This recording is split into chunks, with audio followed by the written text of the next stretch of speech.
Alright, what is going on, guys? Spiteful is back again, coming at you with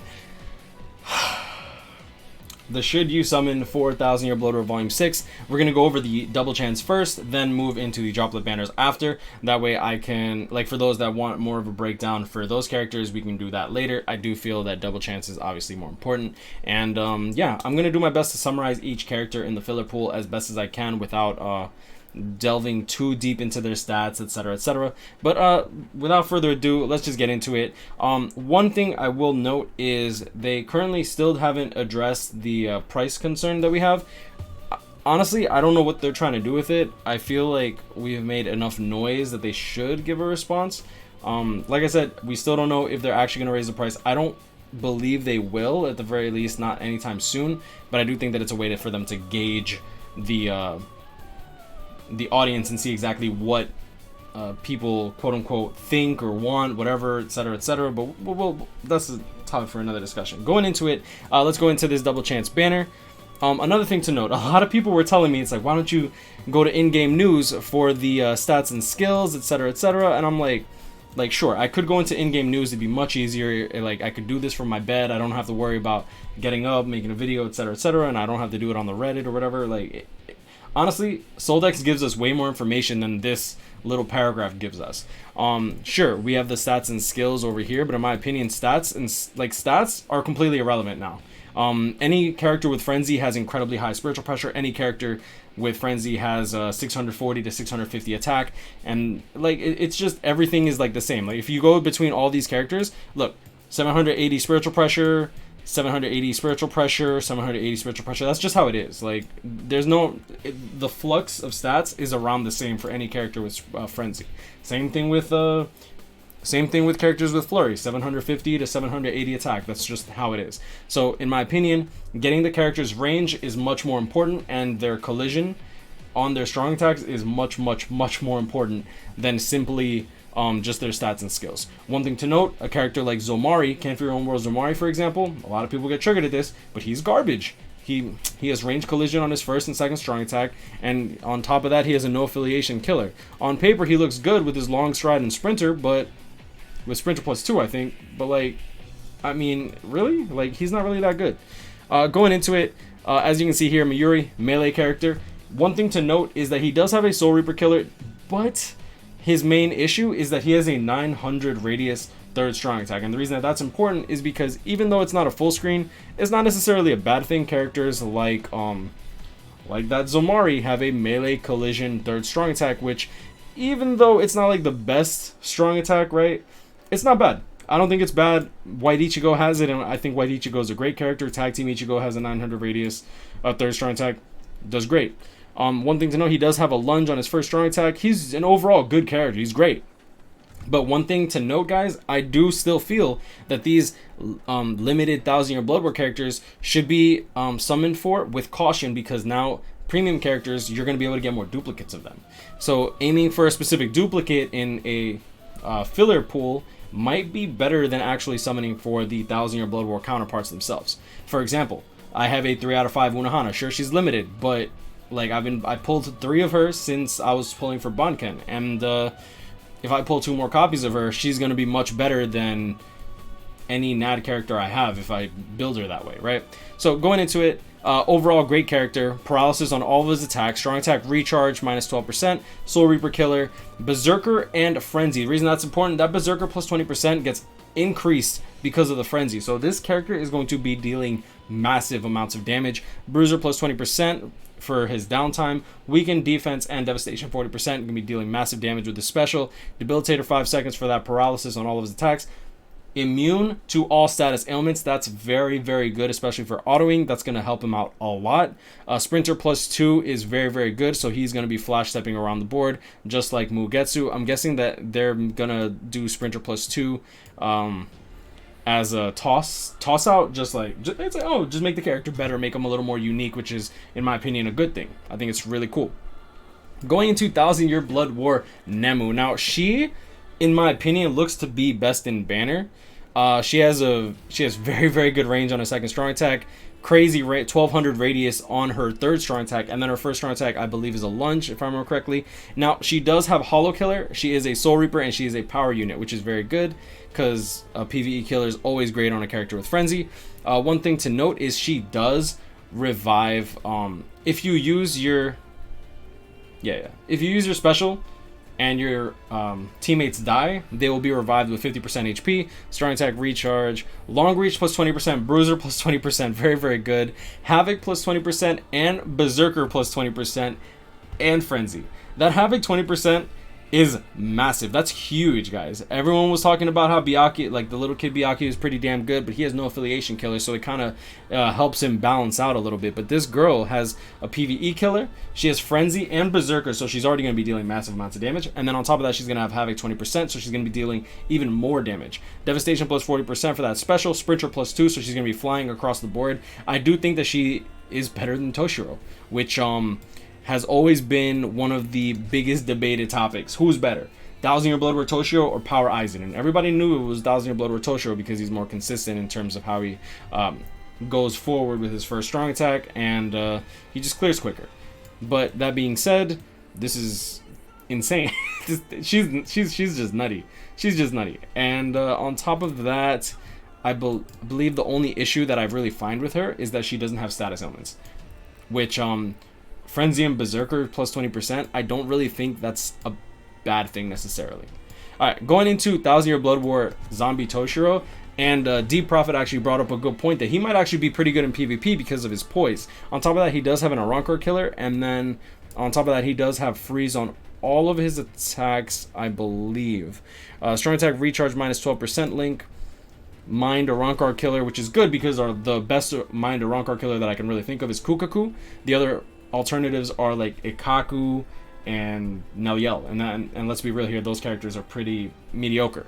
Long reach plus 20%, bruiser plus 20%, berserker plus 20%, frenzy. So the frenzy berserker combo is amazing. Debilitator plus 5 seconds. One thing to note is he does not have a quote-unquote full screen third strong attack. However, even though he doesn't have havoc, he does have the third strong attack of Koga, which is a huge massive blast in front of him, which is absolutely insane, and that in PvP might actually be relevant depending on the speed of that strong attack. As long as he doesn't die instantly, this poise is going to keep him alive, and it's going to keep him from being interrupted. The Sprinter plus 1 is good, and he also has 2 lunges on his first and second strong attack, kind of like I want to say like Soifon, but he doesn't have the Sprinter plus 2 /3 if you consider Soifon. And he doesn't have long strike, so he's not going to be clearing content crazy fast, but with the Berserker and Frenzy, he's going to be dealing massive damage. On top of that, if I remember correctly, he's a range unit. Let me just quickly go over here. Melee, never mind, he's melee. Oh, even better. His normal attacks, first and third strong attacks, and his special move all have a chance to inflict a freeze, while his second strong attack has a chance to inflict weaken. Right, he has weaken on his second strong attack. A lot of people were like saying it's like, oh, this is new, this is amazing, but like honestly, guys, like we've seen weaken and freeze on a character before. I mean, it was I think we've gotten poison and burn on Tag Team Koga, so like that's not really anything new that we'll get like 2 different status elements. Same thing with Jushiro having paralysis and freeze. The only difference is weaken, in my opinion, is actually pretty damn strong. Let's see, add to this the frenzy long reach. Yeah, so either way, honestly, this banner absolutely high powered, very good. My issue with this is, guys, if you have a 2 out of 5 or 3 out of 5 character, that character is going to be dealing significantly more damage than these characters should you only pull 1 copy and not work on their transcendent slot. So just keep that in mind, okay? Like, I don't want people to go so deep into these characters unless you really plan to summon and getting dupes. I'll tell you this right now, I did 14,000 orbs without getting Bankai Kenpachi, and it took me, I want to say it took me about 4,000 to 5,000 orbs to get my 2 copies of Mugetsu. And he had a higher rate than he did on Anniversary. Crazy. Alright, going into it, Unohana, she's godlike. If you pull her, or if you pull a dupe, don't even fret, because she's still insane. And if you actually like level up her attack slot, she's gonna be dealing massive damage. And then on top of that, she has massive sustain. So damage reduction character, full screen third strong attack, lunge first strong attack, heal, like team heal on her second strong attack, team heal on her special, chance to insta kill, so it makes some rooms in Senkaimon just a cakewalk, because you can just insta kill one and then you only have to then you'll have like a minute and a half per room subsequently from that, right? Like she's insane. She's very, very good. To this day, she's still very, very good. The only problem is that she's not really crazy in PvP anymore because Noitora is, let's be real here, overpowered. Banken, I feel like he falls off a lot. Honestly, he'd be top tier if it wasn't for the fact that they didn't give him sprinter, so he's going to be hard for him to flash step around, especially in these Awaken epic raids. I'm actually really upset that they put him as the bonus character. I know that he wasn't before or something like that, but like I would have rather had this Mind Juicer. At the very least, you could easily survive. So going into this Shun Suite, pretty damn good unit. If I remember correctly, he's a strong attack damage unit. All of his attacks inflict lacerate. Lacerate stops you from being able to do your strong attacks or special, which is actually pretty clutch. He does have debilitator, and then on top of that, he's a range unit. He's going to be very good in Awaken epic raids because his second strong attack is a crawling vortex, and you can actually get almost all those hits off on the boss, which is, in my opinion, very, very, very important. Overall, I think that this Shun Suite is very, very good value, and I wouldn't even advise against max link slotting him, or if you have dupes of him, even transcending him.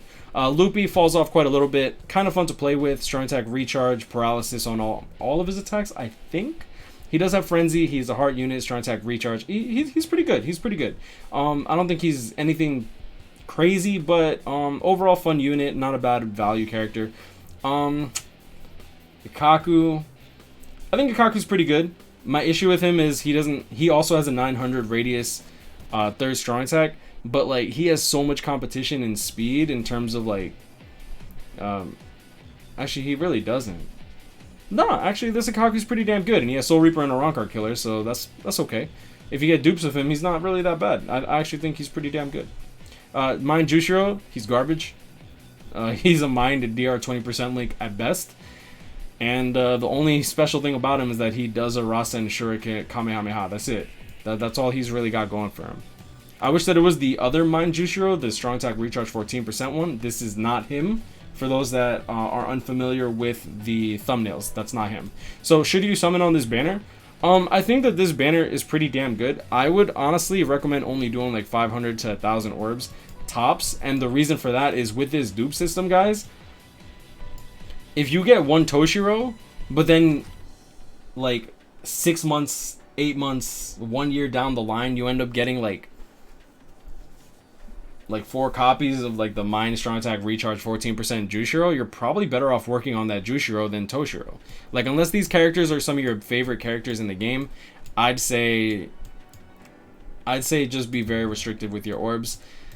And yeah, I'm gonna leave it at that, because unfortunately we only got double chance, which I'm a little disappointed. I was really hoping for us to get like 8% banners, like have 6% for the featured pool, and then have 2% for like the premium pool. I was hoping that they were gonna make that kind of change. That way we would have more opportunity to pull the characters in the premium pool, maybe actually get some duplicates, maybe get some transcendence fodder. And yeah, so that's pretty much that. So I appreciate y'all staying with me. We're gonna go over the Droplet banners now. Thank you so much for stopping by. If that's all you cared about, I appreciate you. Y'all have a good one. Stay blessed, y'all, and I wish y'all the best of luck in your summons. So let's go into these Droplet banners, and I mean the individual banners and the Droplet banners. And I've heard really bad things. I've heard really bad things. All right, so let's go to the Altered Bankai, which is Mayuri. All right, so going into Mayuri, he is put in with Yukio, the Bond version.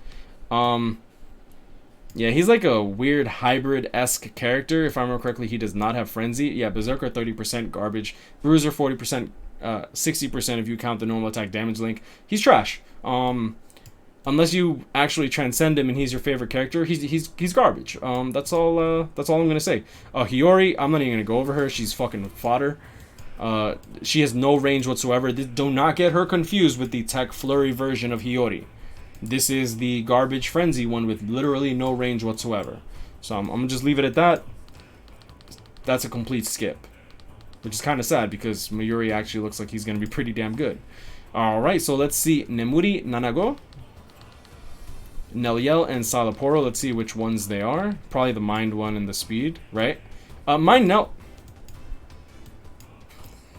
I accidentally scrolled down a little too much. Okay, so Salaporo is actually pretty good. He's mainly just used as a healer and booster in like content like epic raids or inheritance zone.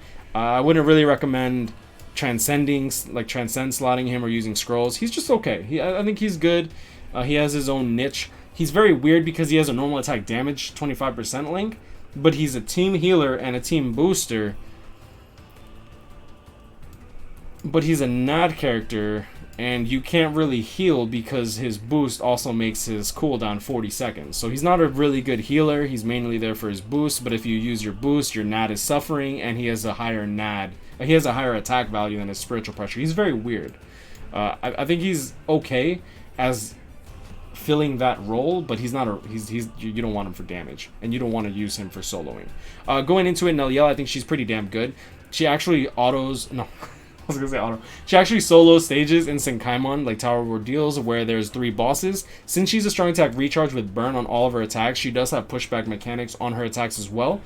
Honestly, she's very safe to just go in, burn the boss, toss him to the other side of the map, flash step to the other side of the map away from the boss, let them use their special, and then just continue trying to get that burn off. I've seen plenty of people use her for floor 15 when they don't have Mayuri. I've seen people use her for floor 5 when people didn't have Quincy Ichigo, I think.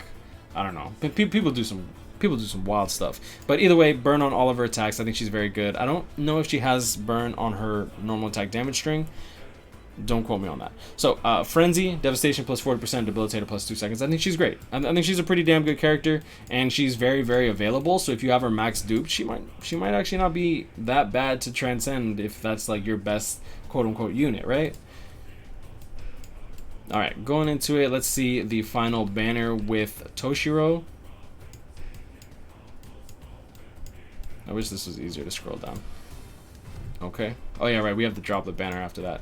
Orihime, the Bond version, and Rangaku. Oh right, this was the Tech Rangaku that everyone was telling me about.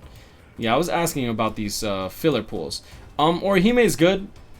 Like she's kind of okay. You know, I can't even say she's good. She's okay.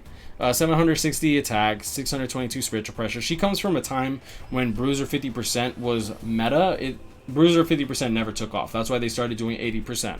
Damage reduction 20% link, that's really like the best that she does. On top of that, she is okay for the epic raids currently, and she does have a heal on her special. She has a barrier on her second strong attack, which actually does mitigate a lot of damage should you be doing epic raids or inheritance zone.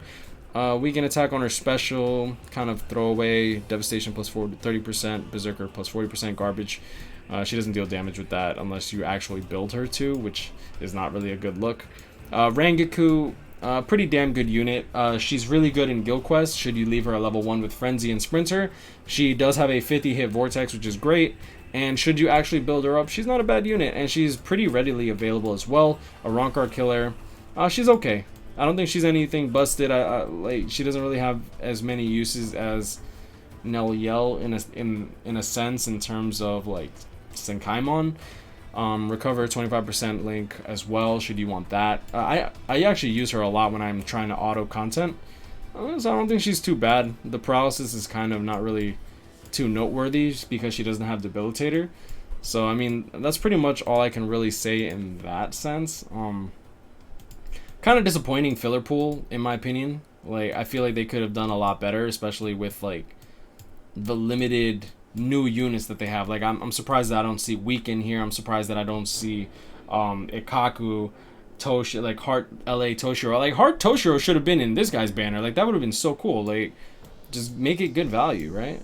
Alright, so let's see what's in this Droplet banner. Last time we had TLA Soifon, so I'm looking forward to this. This sucks. Yo, this sucks. Renji's okay at best.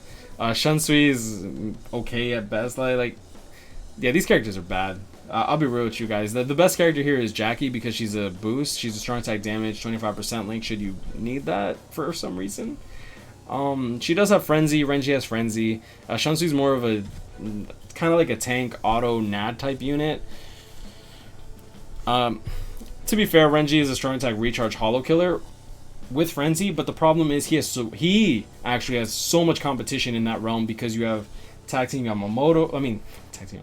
You have 1000-Year Blood War Yamamoto, Shunsui, Yoruichi, and then now you have Hachigen, which honestly I think Hachigen does a much better job than this character, sadly. So that's pretty much my take on this 1000-Year Blood War. Honestly, your best value is the double chance. My recommendation, guys, honestly, if you want one of these characters, blow your load on the double chance. If you are going for dupes and you're a whale, then go for the individuals. My recommendation is like,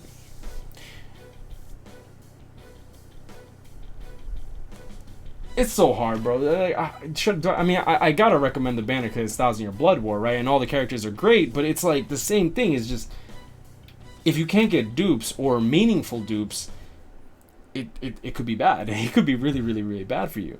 But yeah, this is like the first banner that we have something like this. But I'm gonna leave it at that. You'll notice, guys, grind on, catch them up, hit me up, stay blessed. I'm personally gonna be doing 500 orbs on this banner. I'm not gonna go any deeper, simply because as much as I really want these characters, getting one copy with this transcendence system isn't really enough. But I hope y'all enjoyed this video. I'm sorry for my indecisiveness. Maybe in a couple months when we have more fruitful results of this transcendence system, I can give much better opinions / trying to make this as objective as possible. But I'm gonna leave it at that. Like, comment, subscribe if you're new. I hope y'all enjoyed this video. Stay blessed, y'all. Wish y'all the best of luck in your summons. This banner comes out soon. I'll see y'all next one. Peace.